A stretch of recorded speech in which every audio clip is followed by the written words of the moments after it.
Sandro Botticelli. In Leonardo's treatise on painting, only one contemporary is mentioned by name, Sandro Botticelli. This preeminence may be due to chance only, but to some will rather appear a result of deliberate judgment, for people have begun to find out the charm of Botticelli's work, and his name, little known in the last century, is quietly becoming important. In the middle of the 15th century, he had already anticipated much of that meditative subtlety which is sometimes supposed peculiar to the great imaginative workmen of its close. Leaving the simple religion which had occupied the followers of Giotto for a century, and the simple naturalism which had grown out of it, a thing of birds and flowers only, he sought inspiration in what to him were works of the modern world, the writings of Dante and Boccaccio, and in new readings of his own or classical stories,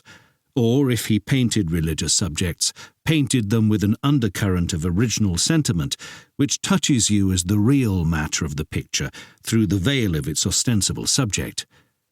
What is the peculiar sensation? What is the peculiar quality of pleasure which his work has the property of exciting in us, and which we cannot get elsewhere?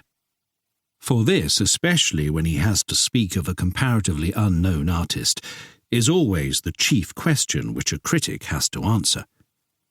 In an age when the lives of artists were full of adventure, his life is almost colourless.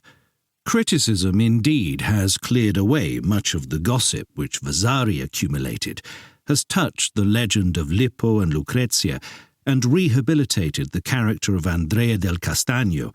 but in Botticelli's case there is no legend to dissipate. He did not even go by his true name. Sandro is a nickname, and his true name is Filippepi, Botticelli being only the name of the goldsmith who first taught him art. Only two things happened to him, two things which he shared with other artists. He was invited to Rome to paint in the Sistine Chapel, and he fell in later life under the influence of Savonarola, passing apparently almost out of men's sight in a sort of religious melancholy which lasted till his death in 1515, according to the received date. Vasari says that he plunged into the study of Dante,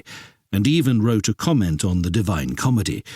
but it seems strange that he should have lived on inactive so long, and one almost wishes that some document might come to light which, fixing the date of his death earlier, might relieve one, in thinking of him, of his dejected old age. He is, before all things, a poetical painter, blending the charm of story and sentiment, the medium of the art of poetry with the charm of line and colour, the medium of abstract painting. So he becomes the illustrator of Dante. In a few rare examples of the edition of 1481, the blank spaces left at the beginning of every canto for the hand of the illuminator have been filled, as far as the 19th canto of the Inferno, with impressions of engraved plates, seemingly by way of experiment, for in the copy in the Bodleian Library, one of the three impressions it contains has been printed upside down and much awry in the midst of the luxurious printed page. Giotto and the followers of Giotto, with their almost childish religious aim, had not learned to put that weight of meaning into outward things, light, colour, everyday gesture, which the poetry of the Divine Comedy involves.